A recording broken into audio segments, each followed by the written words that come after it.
सब सयाने एक मत प्रवचनमाला में आपका स्वागत है। मैं इस श्रृंखला में भगवान ओशो द्वारा प्रसिद्ध संत श्री दादू दयाल जी पर दिए गए अमूल्य प्रवचनों का सार प्रस्तुत कर रहा हूं।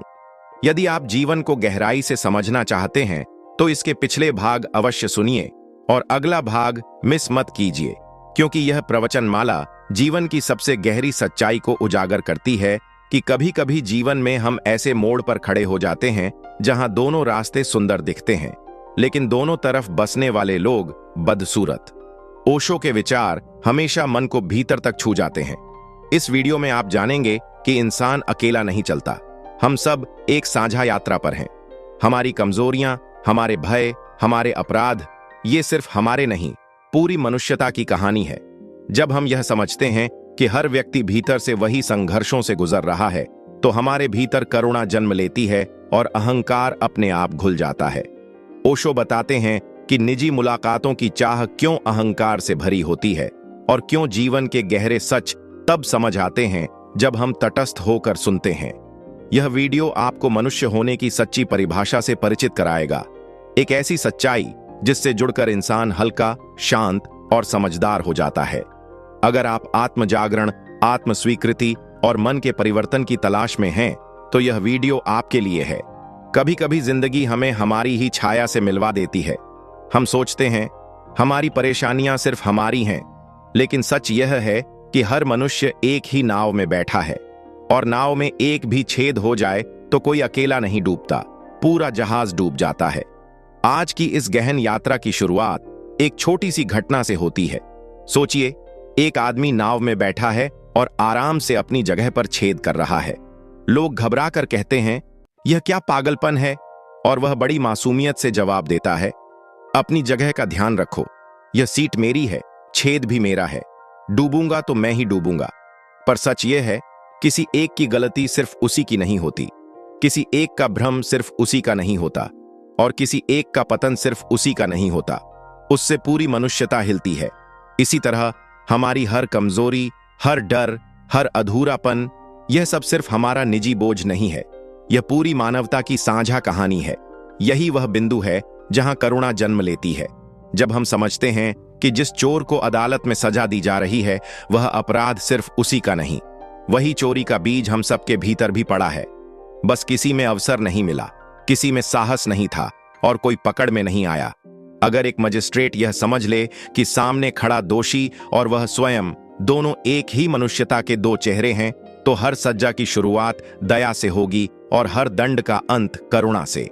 और इसी समझ से जन्म लेता है वह बड़ा परिवर्तन, जहां हम दूसरों को दोष देना छोड़ देते हैं और मनुष्य को मनुष्य मानकर उसकी कमजोरियों को उसी सहजता से स्वीकार करते हैं जैसे अपनी सांसें स्वीकार करते हैं।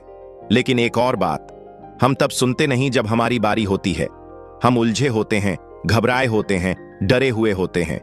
कभी आप ध्यान दें, जब कोई आपसे अपनी परेशानी पूछता है तो आप कितनी सहजता से सलाह दे देते हैं, लेकिन वही समस्या जब आपके सामने आती है तो वही ज्ञान गायब हो जाता है। क्यों? क्योंकि जब बात हमारी होती है हम सुन ही नहीं पाते, हम घबरा जाते हैं। लेकिन जब वही बात दूसरे के लिए कही जाती है तो हम शांति से सुनते हैं और वही बात गहराई में उतर जाती है। यही कारण है कि इस श्रृंखला में हम मिलकर देखेंगे, मनुष्य की हर कमजोरी, हर पीड़ा, हर बीमारी व्यक्तिगत नहीं है। यह किसी एक की कहानी नहीं, हम सबकी कहानी है। और शायद इसी समझ से शुरू होती है असली आध्यात्मिकता, जहां अहंकार पिघलता है, जहां करुणा उगती है और जहां जीवन नए अर्थों में खिलने लगता है। आज की इस यात्रा में आप सिर्फ सुनेंगे नहीं, अपने भीतर उतरेंगे और महसूस करेंगे कि आप अकेले नहीं हैं।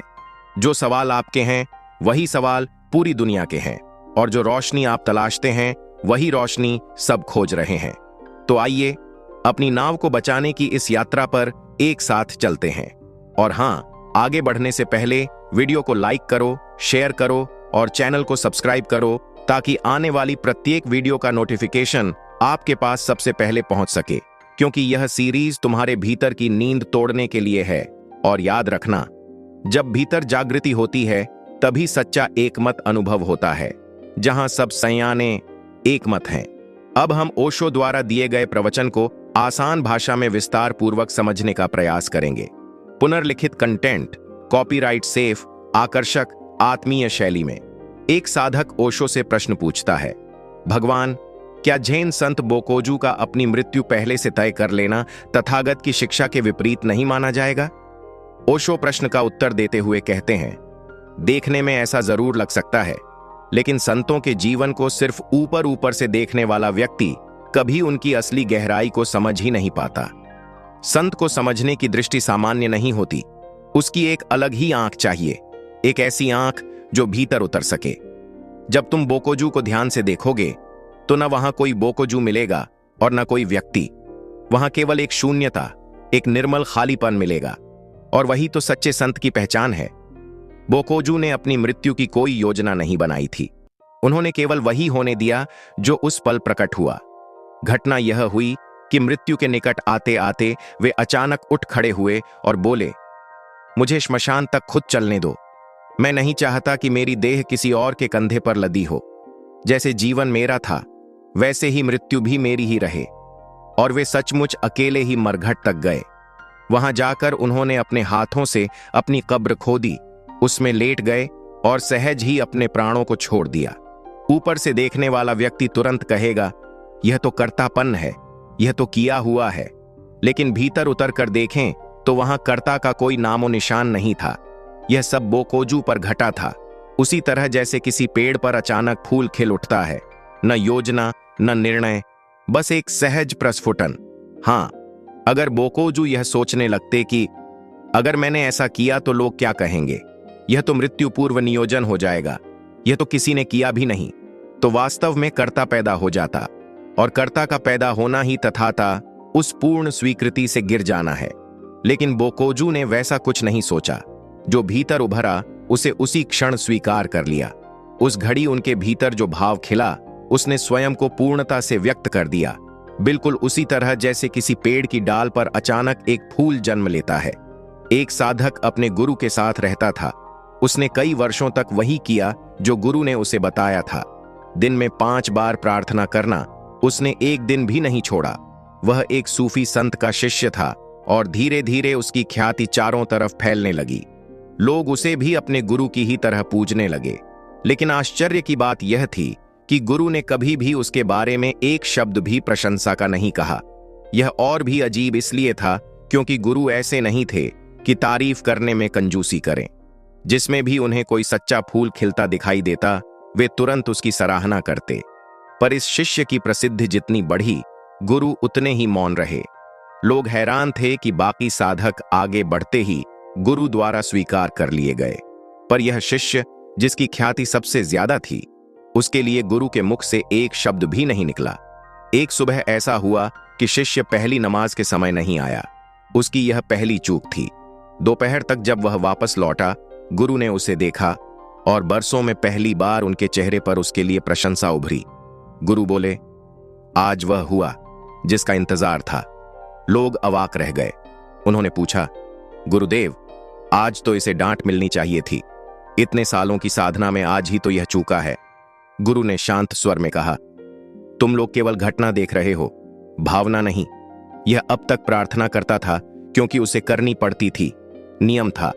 इसकी प्रार्थना भीतर से नहीं उठती थी। आज पहली बार इसकी सहजता ने इसे साधना से अलग कर दिया। अब जो इसकी प्रार्थना होगी वही असली प्रार्थना होगी। फिर गुरु ने समझाया, क्या नियमों से कभी प्रार्थना जन्म लेती है? क्या विधि विधान से पूजा उभरती है? कर्तव्य पूरा तो हो जाता है, पर हृदय की पुकार कहां से आएगी? दिल अपने ही तरीके से चलता है, उसे कोई बंधन निर्देश नहीं दे सकता। आज यह अपनी सहजता में था। आज यह इसलिए नहीं आया कि इसे आना चाहिए था। आज वह तभी आएगा जब अस्तित्व उसे बुलाएगा। आज एक पुराना मन मर गया और नया जन्मा है। गुरु की बातें सुनकर लोग और भी गहरे उतरने लगे। और फिर गुरु बोले, ऊपर से देखने वाले को लगता है कि बोकोजू जैसे संत भी किसी प्रकार की योजना बना रहे हैं, पर तथ्यता सहज स्वीकार का अर्थ यही है कि अस्तित्व जहां ले जाए वही करो। अगर वह भीतर से आयोजन उठाए तो वही करो। यदि संगठन की भावना ही ना उठे तो मत करो। तुम बाहर से कैसे पहचानोगे कि कोई अहंकार से कर रहा है या सहजता से? तुम तो हर काम को अपने ही तरीके से आंकते हो। तुम्हें लगता है कोई चला है तो उसकी इच्छा होगी, किया है तो उसके मन का निर्णय होगा, रोया है तो चाहकर रोया होगा, हंसा है तो कोशिश करके हंसा होगा। क्योंकि तुम्हारी अपनी जिंदगी में कुछ भी सहज नहीं हुआ। तुमने हर चीज को करने की आदत बना ली है। तुमने तो वे बातें भी की हैं जिन्हें होना चाहिए था, करना नहीं। तुम प्रेम भी करते हो तो जाहिर करते हो। घर लौटते ही पत्नी को दिखाना पड़ता है कि तुम उससे प्रेम करते हो। बच्चों को पीठ थपथपानी पड़ती है ताकि वे समझें कि तुम उन्हें चाहत देते हो। तुम्हारी मुस्कुराहट तक की हुई होती है। तुम चाहो तो मुस्कुराओगे, नहीं चाहोगे तो चेहरा जड़ बना रहेगा। और आंसू, अगर तुम कोशिश न करो तो शायद वे भी ना आए। इवन जब दिल टूट रहा हो, तुम्हारे भीतर सहजता का झरना रुक चुका है।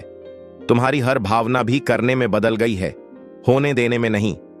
आंसू हो या प्रेम, मुस्कान हो या पीड़ा, ये सब वे घटनाएं हैं जो स्वाभाविक रूप से फूट पड़नी चाहिए थीं। लेकिन तुम्हारी जिंदगी में ये भी करने की चीजें बन गई हैं। तुम रोते भी हो तो कोशिश करके, मुस्कुराते भी हो तो चाहकर। इसी वजह से तुम बोकोजू जैसे आत्माओं को बाहर से देखकर कभी समझ ही नहीं पाओगे। उनकी पहचान करनी है तो तुम्हें थोड़ा सा उनकी दुनिया में प्रवेश करना होगा। बस एक बार, केवल 24 घंटे के लिए अपने कर्ता होने के भाव को छुट्टी पर भेज दो। दफ्तर की छुट्टी, दुकान बंद करने की छुट्टी, ये सब असली छुट्टियां नहीं हैं। सबसे बड़ी छुट्टी है अपने मैं को कुछ देर के लिए विराम देना। 24 घंटे तक यह संकल्प कर लो, अब हम कुछ नहीं करेंगे, जो होगा उसे ही होने देंगे। शायद इन 24 घंटों में तुम्हारे भीतर कुछ ऐसा घटे जो तुम में कभी अपने आप नहीं हुआ। और जब पहली बार कोई घटना बिना तुम्हारी कोशिश के घटेगी तो तुम उसकी मिठास, उसकी गंभीरता, उसकी दिव्यता का स्वाद चख लोगे। तुम समझोगे कि सहजता कैसी होती है। वह सहजता इस संसार की नहीं होती, किसी दूसरी ही दुनिया से आती है। तुम्हें भर देती है, तुम्हें चलाती है, तुम्हें रोकती है, तुम्हें उठाती है। तुम नहीं चलते, चलाए जाते हो। तुम नहीं बैठते, बैठाए जाते हो। तुम्हारी इच्छा नहीं, कोई और शक्ति भीतर जगती है और तुम्हें दिशा देती है। पर जब तक तुम्हारे भीतर यह स्वाद नहीं उतरता, तब तक समझना मुश्किल है।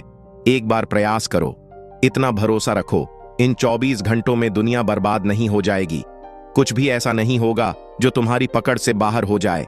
और अगर इन 24 घंटों में सिर्फ एक पल, बस एक क्षण भी ऐसा आ गया जब तुम करता नहीं रहे, तुम उठे क्योंकि उठाए गए, तुम बैठे क्योंकि बैठाए गए, तुमने न सोचा न योजना बनाई, बस भीतर से संकेत मिला और तुम बह गए, तो उस एक क्षण में तुम बोकोजू को समझने के करीब पहुंच जाओगे। उसी एक क्षण में तुम दादू जैसे संतों के अनुभूत विश्व में प्रवेश पा सकोगे। एक अन्य साधक प्रश्न करता है, भगवान, किसी श्रोता ने यह पूछते हुए दादू का एक वचन उद्धृत किया है, जैसे वह रखे हम वैसे ही रहेंगे, अपने बल पर कुछ नहीं। इसी तरह संत मलूका का प्रसिद्ध पद है, अजगर करे न चाकरी, पंछी करे न काम, दास मलूका कह गए सबके दाता राम। और यह पद तो आजकल आलसी लोगों के लिए एक नारा बन गया है। तो क्या वाकई संत मलूका सही है? भगवान ओशो उत्तर देते हुए कहते हैं, हाँ, मलूका बिल्कुल सही है। गलत फहमी अगर है तो उन लोगों की जो अपने आलस्य को ही संतों के शब्दों से ढकना चाहते हैं। मनुष्य का स्वभाव ही अजीब है, सत्य भी मिल जाए तो अपनी झूठी आदतों का सहारा खोजने लगता है। धर्म मिलता है तो उससे भी अपने लिए धन कुबेर बनने की राह ढूंढ लेता है। प्रेम की बात सुनेगा तो भी उससे अलग अलग घृणा के समुदाय बना लेता है। असीम की बात सुनेगा तो उससे भी कोई सीमाएं खड़ी कर लेगा। इस सब में मलूका की कोई गलती नहीं है। उन्होंने तो सबसे शुद्ध सत्य कहा है, वह सार जो सभी संतों ने किसी न किसी रूप में बताया है। लेकिन जिस स्पष्टता से मलूका ने कहा, उस रूप में किसी और ने शायद ही कहा हो। वे कहते हैं, अजगर नौकरी नहीं करता, फिर भी उसे भोजन मिल ही जाता है। पक्षी कोई नौकरी नहीं करते, फिर भी आनंद से जीते हैं और कभी कभी मनुष्य से भी अधिक सुखी रहते हैं। मलूका का इशारा सीधा है, देने वाला राम है। तुम्हें जो मिलता है वह तुम्हारे करने से नहीं, अस्तित्व की कृपा से मिलता है। अगर अजगर बिना नौकरी के जीवित है, पक्षी बिना दफ्तर जाए खिलखिलाते हैं, तो यह सोच कि मैं करता हूं इसलिए मिलता है, यह भ्रम है। लेकिन यहां एक महीन फर्क है जिसे लोग पकड़ नहीं पाते। न करने का अर्थ आलस्य नहीं है। मलूका कर्म छोड़ने की बात नहीं कहते, वे कर्ता भाव छोड़ने की बात कहते हैं। मैंने भी अभी अभी तुम्हें यही कहा, कर्तापन से छुट्टी ले लो, करने की तुम परत छोड़ दो ताकि करना अपने आप उत्पन्न हो। इसलिए जब तुम मलूका को पढ़ते हो और लगता है कि वे निष्क्रिय रहने की शिक्षा दे रहे हैं, तो यह गलत समझ है। वे केवल यह कह रहे हैं, जो होगा वह तुम्हारे मैं से नहीं, अस्तित्व से हो। कर्म तो होगा, लेकिन करने वाला तुम न रहो। अब सवाल आता है, क्या पक्षी सचमुच काम नहीं करते? एक दृष्टि से हां, क्योंकि वे किसी अफसर के यहां नौकरी नहीं करते, किसी दफ्तर के बाहर कतार में नहीं खड़े होते, न तनख्वाह लेते हैं, न पदोन्नति का लोभ रखते हैं। वे न किसी अधिकारी को खुशामद करते हैं, न किसी पद का गर्व करते हैं, न जूनियर न सीनियर। लेकिन इसका अर्थ यह नहीं कि वे निष्क्रिय हैं। सुबह से लेकर सांझ तक वे काम में ही लगे रहते हैं, घोंसले बुनते हैं, तिनके ढूंढते हैं, भोजन तलाशते हैं। काम बहुत है पर करता नहीं है। अजगर भी कोई नौकरी नहीं करता, लेकिन अपना आहार खोजने के लिए चलता है, तलाशता है, घूमता है, पर उसमें कर्ता का अहंकार नहीं है। यही अंतर मलूका समझा रहे हैं। कर्म नहीं छोड़ना है, कर्तापन छोड़ना है। मलूका केवल एक ही बात समझा रहे हैं कि यह पूरी सृष्टि बिना किसी मैं कर रहा हूं वाले भाव के ही चल रही है। प्रकृति का हर हिस्सा सहज है, अपने आप बहता हुआ। वह अपनी कोई योजना नहीं बनाती, अस्तित्व ही उसे चला रहा है। और हम मनुष्य, हमने बेवजह अपने ऊपर कर्तापन का बोझ लाद लिया है। मलूका कहते हैं, अगर तुम वास्तव में देखो तो प्रकृति तुम्हें यही सिखा रही है कि जीना कितना सरल है। बस वैसे चलो जैसे पक्षी चलते हैं, हल्के, स्वतंत्र और बेफिक्र। इसका अर्थ यह बिल्कुल नहीं है कि काम मत करो। इसका अर्थ इतना है कि काम करो, लेकिन करने वाला स्वयं को मत मानो। अपने भीतर से बोझ हटाकर काम को अस्तित्व के हवाले कर दो। समझो, अगर वही शक्ति तुम्हारे माध्यम से काम कर रही है, तो तुम्हारे मन से तनाव, चिंता और परिणाम का डर स्वतः मिट जाएगा। काम होता रहेगा, लेकिन काम करते करते तुम थकोगे नहीं, तुम टूटोगे नहीं, तुम पर बोझ नहीं रहेगा। जब कर्ता भाव गिर जाता है तो जीवन एक खेल बन जाता है, एक नृत्य, एक उत्सव। तुम हल्के हो जाते हो, जैसे पक्षी हवा में तैरते हैं, जैसे फूल बिना किसी प्रयास के मुस्कुराते हुए खिलते हैं। यही संदेश है। यह आलस्य का उपदेश नहीं है, यह एक गहरी बात है, अकर्ता भाव की। और मलूका ने वही कहा है जो हर संत ने किसी न किसी रूप में कहा है। जीवन का सार, आध्यात्मिकता का निष्कर्ष। एक अन्य साधक ओशो से प्रश्न करता है, भगवान, आपने कहा कि मन के पार हुए बिना मुक्ति संभव नहीं। कृपा करके यह बताएं कि साधक या भक्त के लिए मन का कोई भी सकारात्मक, सार्थक उपयोग है या नहीं। भगवान ओशो बताते हैं, मन का एक ही वास्तविक उपयोग है, उसे सीढ़ी बनाना और उसी सीढ़ी पर पैर रखकर उससे आगे निकल जाना। अगर तुम मन को मंजिल बना लोगे और उसी पर बैठकर रुक जाओगे, तो समझ लो तुमने अपने जीवन की संभावनाओं को बीच रास्ते में ही खत्म कर दिया। मंजिल कभी मिल ही नहीं पाएगी। मन का काम सिर्फ इतना है कि तुम उसे पार कर जाओ, उससे गुजरो जरूर, क्योंकि यह रास्ता है, लेकिन रास्ते पर रुकना नहीं है। पूरी जागरूकता से गुजरो, पूरे होश के साथ, ताकि कोई अनुभव अधूरा न रह जाए। अगर अनुभव अधूरा रह गया तो मन बार बार मुड़कर पीछे देखने को मजबूर करेगा। यही पीछे मुड़कर देखने की आदत ही नए नए जन्म ले आती है। तुम जीवन से तो कई बार गुजरे हो, पर भोग नहीं पाए। कुछ न कुछ अधूरा रह गया। लगता रहा, थोड़ा और धन होता तो सुख मिल जाता, थोड़ा और समय मिलता तो शायद आनंद मिल जाता, थोड़ा और जवान रह पाते तो जीवन का रस पी लेते। यह जो थोड़ा और की खलिश है, यही मन को वापस खींचती है। यही पुनर्जन्म का चक्र है। तुम स्वयं ही अपने हाथों से लौटने का इंतजाम करते हो और फिर उसी गड्ढे में गिरते रहते हो, जब तक कि उसे पूरी तरह समझ न लो। और इससे मुक्त होने का बस एक ही तरीका है, अनुभव को पूरा कर लो, अधूरा मत छोड़ो। मैं त्याग को मुक्ति नहीं कहता, मैं पूर्ण अनुभव को मुक्ति कहता हूं। उपनिषदों में कहा गया है, तेन त्यक्तेन भुंजी था। अर्थ यह कि जिसने स्वाद लिया हो वही त्याग सकता है। जो बिना अनुभव किए त्याग देता है, वह फिर लौटा आता है, क्योंकि अनछुए रस उसे बार बार बुलाते रहते हैं। अगर तुमने किसी वस्तु, किसी अनुभव, किसी भावना को पूरी तरह पहचान लिया, उसका हर पहलू देख लिया, सब समझ लिया, तो फिर उसे दोबारा देखने की इच्छा ही नहीं बचेगी। जहां जान लिया वहीं मुक्ति मिल गई, जहां अनुभव पूरा हुआ वहीं बंधन टूट गया। ज्ञान ही मुक्ति है, अनुभव ही मुक्ति है। और जो अनुभव से भागता है, जल्दबाजी में सब छोड़ देना चाहता है, वह फिर लौटकर उसी जगह खड़ा मिलेगा, क्योंकि अधूरे अनुभव कभी समाप्त नहीं होते, वे पीछा करते रहते हैं। इसलिए मन का सच्चा उपयोग सिर्फ इतना है, उसे साधन बनाओ, लक्ष्य नहीं। जल्दी में छोड़ना मत, वरना छूटेगा ही नहीं।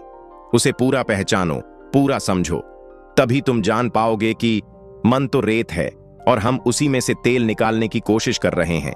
जब यह बात हृदय से समझ आ जाएगी कि रेत से तेल नहीं निकल सकता और मन से शांति नहीं मिल सकती, उसी क्षण मुक्ति मिल जाएगी। मन व्यर्थ नहीं है, लेकिन वह तुम्हारी मंजिल भी नहीं है। मन सीढ़ी है, और सीढ़ी चाहे सोने की ही क्यों न हो, उस पर बैठकर जीवन नहीं जिया जा सकता।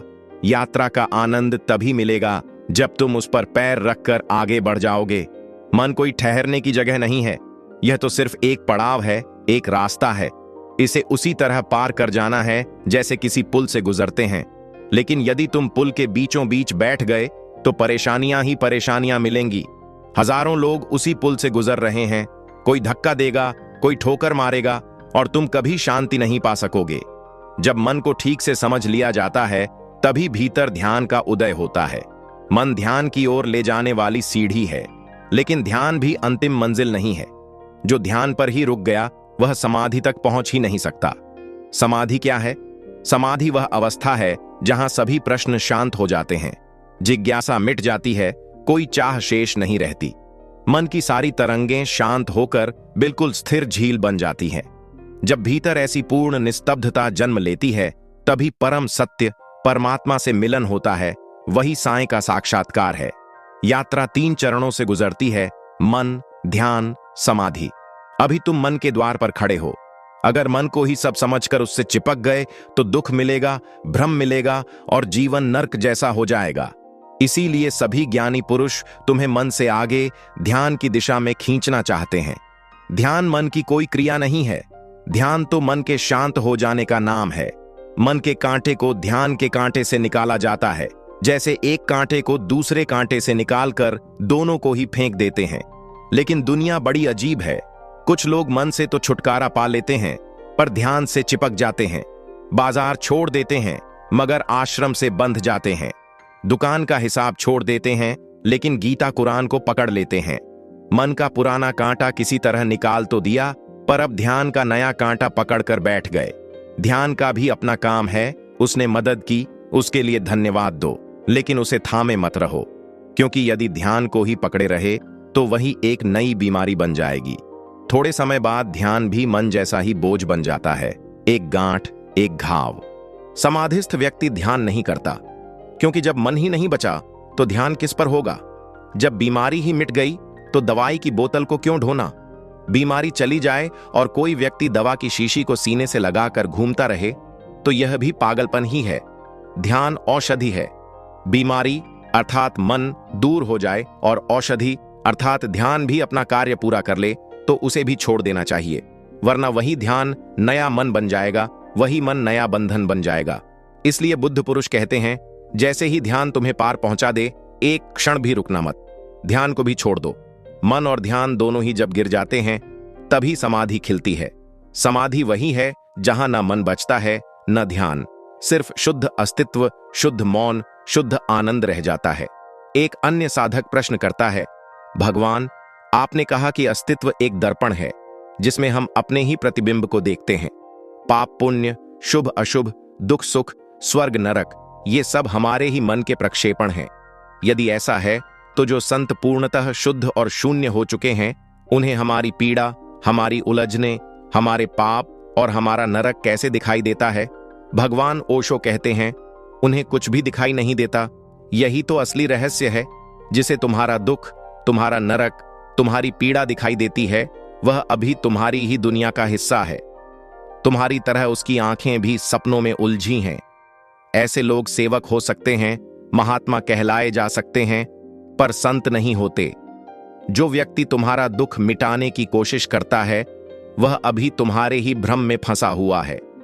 तुम्हें लगता है कि तुम दुख में हो, और उसे भी यही लगता है कि तुम दुख में हो। तुम संघर्ष कर रहे हो कि दुख दूर हो, और वह भी उसी संघर्ष में लग जाता है कि तुम्हारा दुख कैसे हटाया जाए। ऐसे लोग दीनों दुखियों की सेवा करते हैं, बीमारों की सहायता करते हैं, दरिद्रों का सहारा बनते हैं। उनकी नीयत पवित्र है, वे भले हैं, पर अभी संतत्व के पार नहीं पहुंचे। संतत्व भले बुरे की सीमा से बहुत ऊपर है। वह तो नेति नेति, दोनों किनारों से परे का क्षेत्र है। एक सच्चे संत की दृष्टि बिल्कुल भिन्न होती है। वह देखता है कि तुम दुख में नहीं हो, तुम सिर्फ मान रहे हो कि दुख है। वह तुम्हारी पीड़ा को वास्तविक नहीं देखता, उसे तुम्हारी बेहोशी दिखती है, तुम्हारा भ्रम दिखता है। यह ऐसे है जैसे कोई व्यक्ति तेज बुखार में पड़े पड़े चीखने लगे, मेरी खाट उड़ाच रही है, मेरी खाट हवा में तैर रही है। अब तुम क्या करोगे? क्या खाट को रस्सी से बांधोगे? क्या पकड़ पकड़ कर उसे जमीन पर ठोकने की कोशिश करोगे? नहीं, तुम जानते हो यह आदमी बुखार में है, खाट नहीं उड़ रही। उसे होश में लाना ही वास्तविक उपाय है। लेकिन भले मानुष जिन्हें तुम अक्सर महात्मा कह देते हो, खाट को पकड़ने लग जाते हैं। वे भी उसी मरीज जैसे विश्वास करने लगते हैं कि हां, खाट वाकई उड्डीडीएच रही है, इसे नीचे लाना होगा। यह वही भ्रांति है जो तुम्हें है, पर जिसने सत्य को जान लिया है उसे साफ दिखता है, न खाट उड़ रही है, न तुम्हारा दुख वास्तविक है। तुम्हें बस जागना है, होश में लौटना है। यही वजह है कि वास्तविक संत सेवा नहीं करते, सत्संग करते हैं। वे तुम्हारा दुख नहीं घटाते, वे तुम्हारी चेतना जगाते हैं। दुख मिटाना उनका काम नहीं, तुम्हें देखने की क्षमता लौटाना उनका कार्य है। जब तुम जागोगे तो तुम्हें स्वयं दिख जाएगा कि जहां तुम दुख समझ रहे थे वहां दुख था ही नहीं, वह तो बस तुम्हारे ही मन की छाया थी। क्या तुमने कभी सोचा है बुद्ध, महावीर या कृष्ण ने किसकी सेवा की थी? तुम उन्हें सामाजिक सेवा करने वाले महापुरुषों की श्रेणी में नहीं रख सकते। तुमने उन्हें अस्पतालों में सेवा भाव से काम करते नहीं देखा, न ही वे गांव गांव घूमकर भूदान करवाते मिले। फिर भी कुछ लोग कहते हैं अगर कोई संत है तो वह तो लोगों के दुख दूर करने के लिए खुद को खपा देगा, और इसी सोच से वे बुद्ध के संतत्व पर ही सवाल उठा देते हैं। पर असली कारण बहुत सूक्ष्म है। बुद्ध ने लोगों के दुख दूर करने के लिए उनके दुख में उतर कर काम नहीं किया, उन्होंने लोगों को जगाने का काम किया। क्योंकि जिस दुख को तुम सच मानकर रोते हो वह बुद्ध की दृष्टि में दुख नहीं है। तुम जिस अंधकार को वास्तविक समझ रहे हो वे उसी पर सवाल उठाते हैं। एक सरल उदाहरण समझो। मान लो मैं यहां बैठा हूं और साफ साफ देख रहा हूं कि सामने जमीन पर एक रस्सी पड़ी है। तुम दूर खड़े हो और घबराकर चिल्ला रहे हो, सांप, सांप। अब मेरे पास दो रास्ते हैं, या तो मैं भी लाठी उठाकर तुम्हारे साथ उस सांप को मारने दौड़ पड़ूं, या फिर मैं लालटेन लेकर धीरे से कहूं, चलो पहले ठीक से देख लेते हैं कि जो तुम देख रहे हो वह है भी या सिर्फ तुम्हारा भ्रम है। अगर मैं लाठी उठाकर दौड़ पड़ा तो इसका मतलब है कि मैंने तुम्हारे भ्रम को भी वास्तविक मान लिया। लेकिन अगर मैं सच में तुम्हारी मदद करना चाहता हूं तो मैं तुम्हें दिखाऊंगा, तुम्हें समझाऊंगा, ताकि तुम स्वयं देख सको कि जहां तुम्हारी डरावनी कल्पना सांप कह रही है वहां सिर्फ एक रस्सी पड़ी है। संतों ने यही किया है, उन्होंने तुम्हें जागृति दी है, ध्यान दिया है, होश दिया है। वे तुम्हें यह देखने की शक्ति देते हैं कि तुम्हारा दुख सच में है या सिर्फ तुम्हारी मान्यताओं से जन्मा है। तुम्हें लगता है कोई तुम्हें सताता है, पर संत पूछते हैं क्या वास्तव में कोई तुम्हें दुख दे सकता है? गीता में कृष्ण कहते हैं, आत्मा को न शस्त्र काट सकते हैं, न अग्नि जला सकती है, न जल भिगो सकता है, न हवा सुखा सकती है। अगर तुम्हारा वास्तविक स्वरूप अजर अमर है तो उसे कोई दुख कैसे दे सकता है? संत को तुम्हारा दुख वास्तविक दिखाई नहीं देता, पर तुम्हारा दुखी होना दिखाई देता है। उन्हें यह दिखता है कि तुम चीख रहे हो, तड़प रहे हो, जैसे किसी नदी में डूब रहे हो, पर वे साफ देखते हैं कि वहां कोई नदी है ही नहीं, तुम स्वप्न की नदी में डूब रहे हो। अब फिर वही दो रास्ते हैं, या तो संत भी उस काल्पनिक नदी में छलांग लगा दे जिससे तुम्हें लगे कि देखो इनमें बड़ी करुणा है, या फिर संत किनारे खड़ा रहकर तुम्हें जगाने की कोशिश करे। यह सपना है, तुम डूब नहीं रहे, सिर्फ डर रहे हो, जागो। पर मनुष्य क्या चाहता है? वह चाहता है कि संत भी उसके भ्रम में उतर जाए। अगर संत मुस्कुराकर किनारे बैठ जाए और कहे थोड़ा और उछल कूद कर लो, थोड़ी देर में स्वयं समझ जाओगे, तो तुम तुरंत कह दोगे यह तो निर्दयी है। लेकिन यही तो संत का असली करुणामय रूप है। वह तुम्हारे भ्रम में साथ नहीं देता, बल्कि तुम्हें उससे बाहर निकालने का प्रयास करता है। सर यही है कि बुद्ध, महावीर और कृष्ण का मार्ग दूसरों के दुख में कूदकर उसे दूर करने का नहीं था, बल्कि दृष्टि बदल देने का था। मनुष्य अपने ही भ्रमों से दुखी होता है, रस्सी को सांप समझने की तरह। संत तुम्हारे साथ भ्रम युद्ध में नहीं उतरते, बल्कि तुम्हें रोशनी पकड़ाते हैं, ताकि तुम देख सको कि दुख सच है या सिर्फ कल्पना। उनका काम तुम्हें सांप मारने में मदद करना नहीं, बल्कि यह दिखाना है कि सांप है ही नहीं। यही जागृति, यही बोध सच्ची करुणा है। अक्सर लोगों को लगता है कि जो जागे हुए महापुरुष होते हैं वे कुछ ठंडे से हैं, जैसे उनके भीतर कोई पिघलाव ही नहीं। वे सोचते हैं हम दुख से भरे पड़े हैं और ये संत लोग तो आनंद, शांति और परम सत्य की ही बातें करते रहते हैं। ऐसा लगता है मानो मनुष्य के दुख की दुनिया से उनका कोई संबंध ही नहीं। कई लोग मेरे पास भी यही शिकायत लेकर आते हैं, संसार इतना दुखी है और आप ध्यान की बात करते हैं, पहले दुख तो मिटाइए। पर सच यही है कि दुनिया हमेशा से दुख में ही रही है, और अगर दुख को पहले कभी मिटाया जा सकता तो अब तक तो मिट ही गया होता। दुख हटता नहीं, बल्कि बदल बदल कर नए रूपों में सामने आता है। इसका कारण यह नहीं कि दुख बहुत शक्तिशाली है, बल्कि इसलिए कि दुख होता ही नहीं। दुख की जड़ हमारी मान्यताएं हैं, हमारा भ्रम, हमारी बेहोशी, हमारी दृष्टि की धुंध। इसका प्रमाण बहुत सरल है। गरीब दुखी है, यह समझ आता है, पर अमीर भी दुखी है। जिसके पास कुछ नहीं है वह रोता है, और जिसके पास सब कुछ है वह भी चैन से नहीं सो पाता। दुख न तो झोपड़ी से जुड़ा है, न महल से, न असफलता से, न सफलता से। दुख जुड़ा है हमारी अंधी मान्यताओं से, हमारी आध्यात्मिक नींद से। अगर बेहोशी है तो चाहे तुम 1000 तरह के दुख काटते रहो, वे फिर उग आएंगे। एक समस्या को सुलझाओगे, 2 नई खड़ी हो जाएंगी। जैसे पेड़ की टहनियां काटते जाओ, वह और तेजी से उग आता है। इसीलिए दुनिया में हजारों लोग दुख मिटाने के प्रयास में जीवन लगा देते हैं, पर दुख वैसा ही बना रहता है, बस रंग बदलता रहता है। लेकिन एक छोटा सा समूह है जागे हुए लोगों का, जो दुख की पत्तियां नहीं काटते, जड़ को देखते हैं, और उस जड़ का नाम है अज्ञान। संत तुम्हारे दुख को मिटाने नहीं आते, वे तुम्हारी बेहोशी को मिटाने आते हैं, क्योंकि उन्हें साफ दिखता है दुख वास्तव में है ही नहीं। तुम्हारी चित्कार सच है, तुम्हारी तकलीफ सच है, लेकिन दुख की जड़ वह तो भ्रम है। और यही कारण है कि तुम्हें लगता है ये संत तो कुछ करते ही नहीं, बुद्ध वृक्ष के नीचे बैठे रहते हैं। करते क्या हैं? तुम चाहोगे कि वे उठकर किसी अस्पताल में सेवा करें, गरीबों को दान दें, लोगों को उपदेश दें कि यह मत करो, वह करो, पर वे ऐसा नहीं करते। क्यों? क्योंकि जिसने विवाह किया है वह भी दुखी है, जो विधवा है वह भी दुखी है। दहेज लेने वाले दुखी हैं, न लेने वाले दुखी हैं।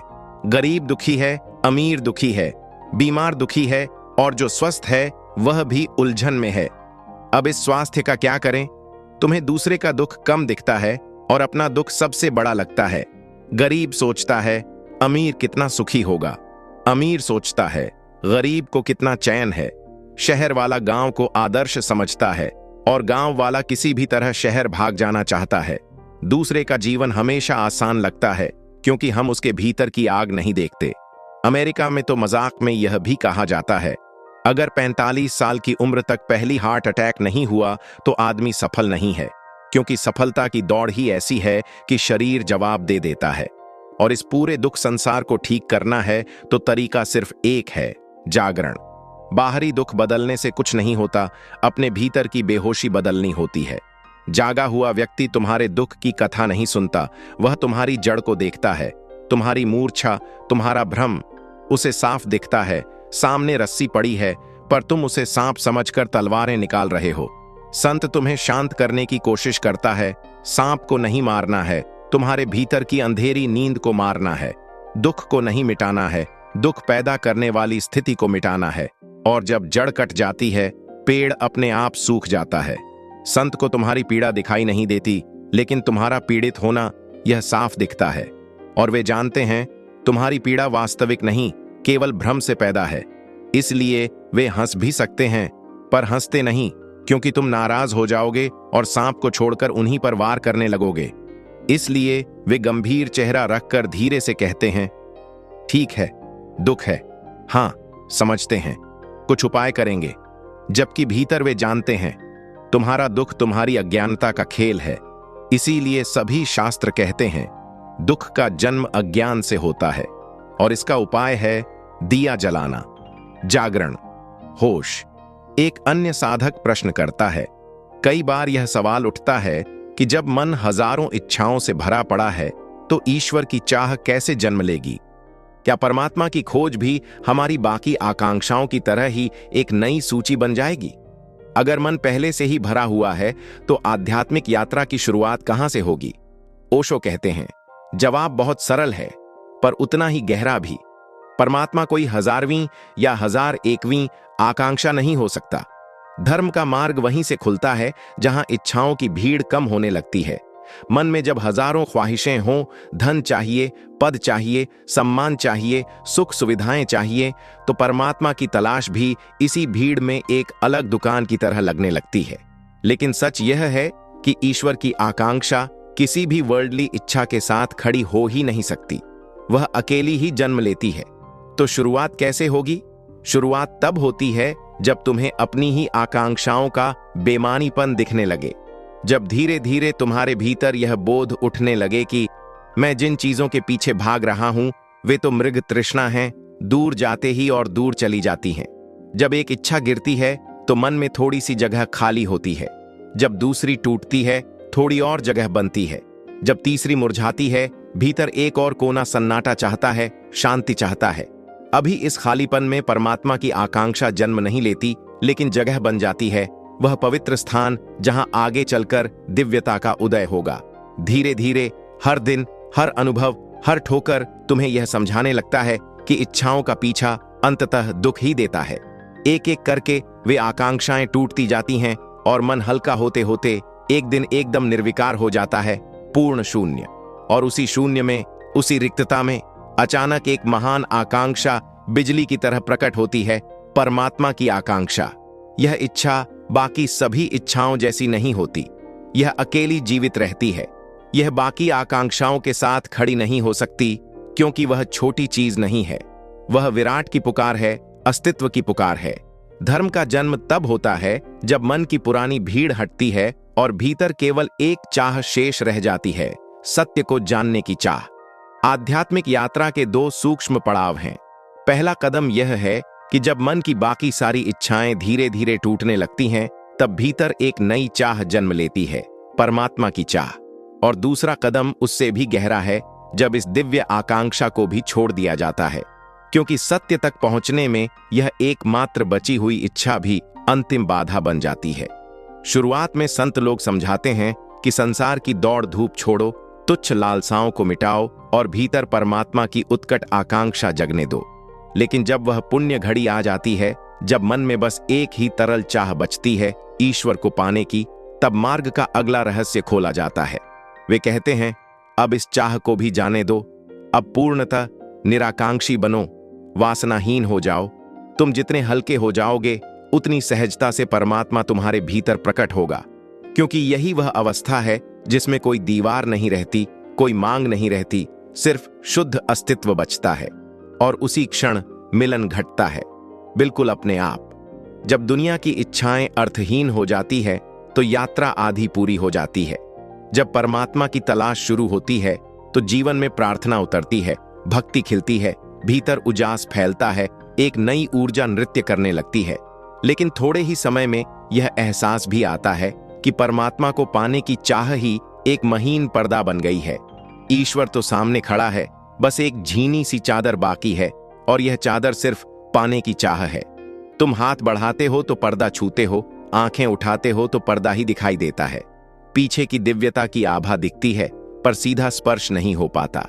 तभी समझ आता है कि यह आखिरी ख्वाहिश भी छोड़नी होगी। और जैसे ही यह अंतिम आकांक्षा भी पिघल जाती है, वही पर्दा गिर जाता है और उस क्षण भक्त और भगवान, पूजने वाला और पूज्य दो नहीं रह जाते, भक्त ही भगवान हो जाता है। अद्वैत की पूर्ण अनुभूति जन्म लेती है। इसलिए कहा गया है, परमात्मा को अपनी बाकी इच्छाओं में जोड़ मत लेना। जब तक मन में अन्य आकांक्षाओं की भीड़ है, परमात्मा की चाह भी उनसे धुल मिलकर कमजोर हो जाएगी, उसकी पवित्रता खो जाएगी। सत्य अकेले खिलता है, भीड़ में नहीं। इच्छाएं मिटती जाए तो ही दिव्यता के लिए स्थान बनता है। ओशो एक कहानी सुनाते हुए कहते हैं, एक सूफी फकीर और उसका शिष्य लंबी पैदल यात्रा करते हुए हज के मार्ग पर आगे बढ़ रहे थे। दूर दूर तक रेगिस्तान था, तपती हवाएं थीं और दोनों की हालत प्यास से बेहाल हो चुकी थी। कई दिनों बाद बड़ी मुश्किल से उन्हें रेत के बीच एक छोटा सा झरना मिल गया। प्यासे कंठ को देखकर उस झरने की झलक ही उनके लिए आनंद का पर्व बन गई। झरना ही नहीं, उसके पास ही रखा हुआ एक पुराना पात्र भी मिल गया। वे दोनों कितने प्रसन्न हुए। अब पानी भी मिल गया और उसे भरने का साधन भी। फकीर ने प्रेम से उस पात्र में पानी भरा, लेकिन जैसे ही पीने को उठाया, पानी इतना कड़वा, इतना जहरीला लगा कि दोनों घबरा उठे। यह तो पिया ही नहीं जा सकता। वे डर गए कि कहीं यह पानी मौत न बन जाए। उन्होंने उस झरने का पानी छोड़ दिया और आगे बढ़कर दूसरे झरने की खोज की। अगला झरना मिला, पर जैसे ही उसी पात्र में भरकर पानी पिया, वह भी उतना ही जहरीला था। अब तो उनकी चिंता और बढ़ गई।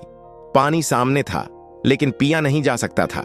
गला सूख रहा था और हर उम्मीद मानो खत्म होती जा रही थी।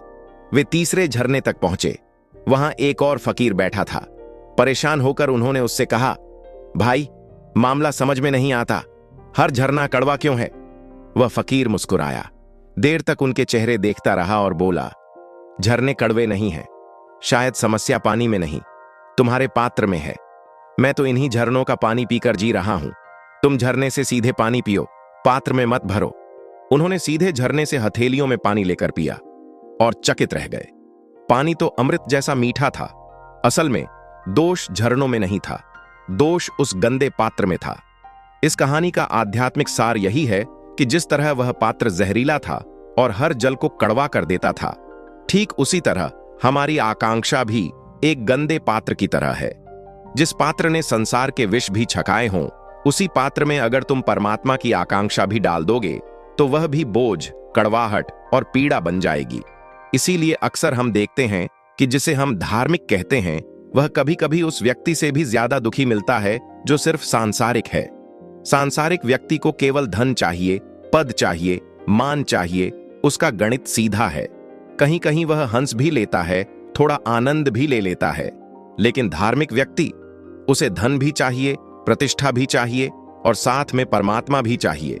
उसकी दशा तो ऐसी हो जाती है जैसे एक बैलगाड़ी के दोनों ओर बैल विपरीत दिशाओं में खींच रहे हों। यात्रा का रास्ता ही टूट जाता है। समस्या आकांक्षा की नहीं, आकांक्षा वाले पात्र की है। वही पात्र जिसने संसार की इच्छाओं का जहर भरा है, वही पात्र परमात्मा की खोज को भी दूषित कर देता है। इसलिए फकीर कहता है, उस पात्र को ही छोड़ दो। अगर पात्र न भी हो तो अपनी अंजलि में पानी पकड़कर पी लेना, पर गंदे पात्र का उपयोग मत करना। धीरे धीरे एक दिन तुम पाओगे कि आकांक्षा नाम का यह पात्र ही असली जहर था। जैसे ही आकांक्षा गिरती है, जीवन का स्वाद बदल जाता है और एक पल ऐसा आता है जब बिना मांगे, बिना चाहे परमात्मा स्वयं भर जाता है। क्योंकि ईश्वर पाने की असली कुंजी मांगने में नहीं है, वह अपने को सौंप देने में है। जो अपने को दे देता है, उसे परमात्मा खुद दे दिया जाता है। मनोविज्ञान के विशेषज्ञों ने जब मनुष्य के स्वभाव को गहराई से समझने की कोशिश की, तो उन्हें एक बेहद चौंकाने वाली बात पता चली। उन्होंने पाया कि जंगलों में शिकार करने वाले लोग जो हर दिन जानवरों को मारते हैं, असल में बहुत सरल और सहज स्वभाव के होते हैं। कारण यह है कि उनके भीतर की हिंसा बाहर निकल जाती है, दबती नहीं। वैसे ही जो लोग जंगलों में पेड़ काटने का काम करते हैं, कुल्हाड़ी उठाते हैं, चोट पहुंचाते हैं, उनका मन भी हल्का हो जाता है। कुल्हाड़ी जब लकड़ी पर पड़ती है तो उस वार में मन का तनाव भी टूट जाता है। जैसे किसी के भीतर दबा हुआ रोष किसी सुरक्षित जगह पर निकल जाए। लेकिन इसके बिल्कुल विपरीत वे लोग जो हर छोटी बड़ी बात में खुद को हिंसा से बचाने में लगे रहते हैं, रात को भोजन नहीं करते, पानी छान छान कर पीते हैं, कीड़े मकोड़ों से दूर भागते हैं, उनके भीतर क्रोध जमा होता जाता है क्योंकि निकलने का रास्ता नहीं मिलता। यही वजह है कि अक्सर सबसे ज्यादा क्रोध उन साधुओं में मिलता है जो बाहर से अहिंसा का बड़ा दावा करते हैं। शांतिनाथ नाम हो सकता है, पर भीतर शांति हो यह जरूरी नहीं। जीवन का रहस्य बहुत सूक्ष्म है। इसे नियमों से नहीं, जागरूकता से समझा जा सकता है। आंख बंद करके किसी नक्शे पर चलते रहना क्रांति नहीं लाता। इसलिए मैं तुम्हें कोई बंधन नहीं देता। एक ही बात कहता हूं, जाग कर जीना सीखो। जब जागरूकता आ जाती है तो हर कदम सही दिशा में उठने लगता है। फिर तुम जो भी चुनो वह तुम्हारे बोध से जन्मा होगा, थोपे हुए नियम से नहीं। मेरा काम बस इतना है कि मैं अपने अनुभव साझा कर दूं। शायद किसी के भीतर कोई चिंगारी जल जाए। अगर न भी जले तो मुझे कोई दुख नहीं, क्योंकि मेरा आनंद तुमसे बंधा नहीं है। तुम बदलो या न बदलो, मेरी संतुष्टि पूरी है। तुम्हारे बदलने का इंतजार करके मैं अपनी खुशी क्यों रोकूं? अगर तुम परमात्मा तक पहुंच जाओगे तो मेरा सुख और न बढ़ेगा, और अगर तुम अपने भ्रमों में भटकते रहो तो उससे मेरा आनंद घटेगा भी नहीं। मैं तुम्हारे जीवन में हस्तक्षेप नहीं करता, बस इतना करता हूं कि यदि मैं रास्ते में कोई गड्ढा देखूं तो तुम्हें बता दूं, देख लो, आगे खड्डा है। अब गिरना है या बच जाना है, यह निर्णय तुम्हारा है, क्योंकि मेरा काम तुम्हें आंख देना है, रास्ता बताना नहीं। अगर आंख खुल जाए तो एक नहीं, जीवन के हर गड्ढे से बचा जा सकता है। लेकिन अगर तुम केवल किसी बने बनाए नियम पर चलते रहोगे तो हो सकता है एक खतरे से बच जाओ, पर बाकी खतरों से कैसे बचोगे? इसलिए जरूरी है खुली आंख, जागृत मन और सचेत कदम। कहते हैं इंसान की हालत कभी कभी उस नाव जैसी हो जाती है जिसमें सफर तो सब साथ कर रहे होते हैं, पर किसी एक की मूर्खता सबको मुश्किल में डाल सकती है। मैंने एक किस्सा सुना। मुल्ला नसरुद्दीन नाव में बैठा था। अचानक वह अपनी सीट के ठीक नीचे छेद करने लगा। लोग घबरा गए, चिल्लाने लगे, अरे ये क्या कर रहे हो? मुल्ला ने उल्टा जवाब दिया, अपनी अपनी जगह का ध्यान रखो। मैंने इस सीट के पैसे दिए हैं, मैं जहां बैठा हूं वहीं छेद कर रहा हूं, तुम्हारी सीट तो खराब नहीं कर रहा। लेकिन सच्चाई यह है कि नाव में चाहे एक ही जगह छेद हो, डूबती पूरी नाव है। हम अपने दुख, अपने भ्रम, अपनी बीमारियों को भी ऐसे ही समझते हैं, मानो वे सिर्फ हमारे ही हों, जबकि हर व्यक्ति का दर्द, हर कमजोरी पूरी मानवता से जुड़ी होती है। एक आदमी उठता है तो उसका उठना किसी एक का नहीं, पूरी मानव जाति की उन्नति है, और कोई गिरता है तो उसकी गिरावट सिर्फ उसकी नहीं, सब पर असर डालती है। जब तुम मनुष्यता की इस साझा बीमारी को पहचानना शुरू करते हो, तुम में एक विशाल करुणा जन्म लेती है। अपने प्रति भी, दूसरों के प्रति भी कठोरता पिघलने लगती है। तब कोई चोर, कोई बेईमान, कोई पापी देखकर तुम्हारे भीतर हिंसा नहीं उठती। तुम समझते हो यह कमी सिर्फ इसमें नहीं, हर इंसान में कहीं ना कहीं छिपी है। यह व्यक्ति दंड से ज्यादा क्षमा के योग्य है। अगर अदालतों में बैठे न्यायाधीश यह देख पाएं कि सामने खड़ा चोर और वे खुद दोनों एक ही मनुष्य प्रकृति के हिस्से हैं, तो निर्णय बदल जाए। अगर वे अपने भीतर झांकें तो पाएंगे कि अवसर मिलने पर उन्होंने भी कभी न कभी बहुत सूक्ष्म तरीकों से चोरी की है। बस वे चालाक थे, पढ़े लिखे थे, इसलिए पकड़े नहीं गए। सामने वाला गरीब है, अनाड़ी है, इसलिए जाल में आ गया। अगर यह दिख जाए कि हम सब एक ही नाव में बैठे हैं, तो दंड की जगह इलाज की भावना उठेगी। तब मजिस्ट्रेट चाहेगा कि इस व्यक्ति को सुधारा जाए, संभाला जाए, उसके जीवन में रोशनी लाई जाए, क्योंकि वही मनुष्य जो मेरे भीतर रहता है, उसी का अंश उस दूसरे में भी है। मैंने जीवन में तरह तरह के लोगों को देखा है। जब मैं एकांत में मिलने का समय देता था, तब राजनेता आते, धनवान आते, बड़े पदों वाले आते, क्योंकि अकेले में अपनी कमजोरी बताना आसान लगता है। लेकिन धीरे धीरे मैंने कुछ अजीब देखा। सीधे सादे सरल लोग खुलकर आते हैं, अहंकारी लोग पहले ही कदम से डर जाते हैं। एक बार एक सरकारी अधिकारी मिलने आए, बगीचे के पास तक आए, पर मुझे लोगों के बीच बैठे देखकर पलट गए। मैंने पूछवाया तो बोले, मैं भीड़ में नहीं मिल सकता। लोग जान गए कि मैं भी अपनी छोटी छोटी परेशानियां लेकर आया हूं, तो मेरा पद क्या रहेगा? मैं तभी आ सकता हूं जब एकांत हो। तब मुझे समझ आया, अहंकारी व्यक्ति के लिए मिलना व्यर्थ है। जब तक अहंकार टूटने को तैयार न हो, तब तक कोई बात भीतर जा ही नहीं सकती। अहंकार एक दीवार की तरह है, जिसके पार कोई रोशनी नहीं पहुंचती। मैंने यह भी अनुभव किया कि जब कोई व्यक्ति अपनी समस्या लेकर सीधा मेरे सामने बैठता है, वह इतना परेशान, इतना चिंतित रहता है कि मेरी बात ठीक से सुन ही नहीं पाता। लेकिन उसी कमरे में बैठे बाकी 10 लोग, जिनका वही प्रश्न है, पर जिन्होंने खुद नहीं पूछा, वह बहुत शांत मन से, बड़ी गहराई से सुन लेते हैं, क्योंकि उन्हें यह भ्रम रहता है कि सवाल दूसरे का है। असल में वह सवाल सभी मनुष्यों का होता है। जब किसी और को समझाया जाता है, तब सुनने वाला निश्चिंत रहता है, इसीलिए बात उसके भीतर गहराई तक उतर जाती है। जब बाद में मैं उससे बात करता हूं, तब पहला व्यक्ति भी उसे सहजता से सुन लेता है, क्योंकि तब वह अपने सवाल के बोझ से मुक्त होता है। असल में यही जीवन का नियम है। दूसरों को सलाह देना हमेशा आसान लगता है। जब मुसीबत दूसरे पर आती है, हम बहुत ज्ञानी बन जाते हैं। लेकिन वही मुसीबत जब हमारे सर आती है तो हम अपनी ही दी हुई सलाह भूल जाते हैं। किसी और के घर मौत हो जाए तो हम बड़े शांति से कह देते हैं, आत्मा अमर है, रोना व्यर्थ है। लेकिन जब अपने घर का कोई चला जाए तब वही ज्ञान कहीं गायब हो जाता है। क्यों? क्योंकि हम अपने दुख में तटस्थ नहीं रहते। दूसरे के दुख को दूर से देखकर हम दर्शक बन जाते हैं, इसलिए सही समझ उभरती है। अपने दुख में हम बिखर जाते हैं, इसलिए कुछ भी स्पष्ट नहीं दिखता। मुझे समझ आ गया, मनुष्य की बीमारी व्यक्तिगत नहीं है, यह सबकी है। और व्यक्तिगत मुलाकातों में लोग इतने उलझे होते हैं कि सच्ची बात सुन ही नहीं पाते। इसलिए मैंने अकेले मिलने की व्यवस्था बंद कर दी और मैंने यह भी तय कर लिया कि अहंकार से भरे लोग दूर ही रहें, क्योंकि वे आएंगे भी तो सुनेंगे नहीं और समझेंगे नहीं। सार यही है कि मनुष्य अकेला नहीं है, हम सब एक ही नाव में सवार हैं। किसी एक की भूल, किसी एक की बीमारी, किसी एक की कमजोरी दूसरों को भी प्रभावित करती है। जब हम यह समझने लगते हैं कि हर इंसान की कमजोरी, अपराध या दुख हमारे भीतर भी किसी न किसी स्तर पर मौजूद है, तब हमारे भीतर करुणा का उदय होता है और कठोरता पिघल जाती है। दूसरों को दोष देने की जगह हम समझने लगते हैं कि मनुष्य स्वभाव एक है, न्याय हो या गलती, हम सब एक ही मानवता के हिस्से हैं। इसी कारण सच्ची समझ दंड से नहीं बल्कि सहारा देने, शिक्षा देने और सुधारने से आती है। जब अहंकार छोड़कर हम सरलता से सुनते हैं, तभी सत्य भीतर उतरता है। दूसरों को सलाह देना आसान है, पर वही बात अपने जीवन में उतारना तभी संभव है जब हम तटस्थ होकर चीजों को देखें। अंततः मनुष्यता की बीमारी व्यक्तिगत नहीं, सार्वभौमिक है। जो व्यक्ति अपनी उलझने छोड़कर शांत मन से सुनता है, वही जीवन के गहरे सत्यों को समझ पाता है। आज के लिए बस इतना ही। हरि ओम तत्सत।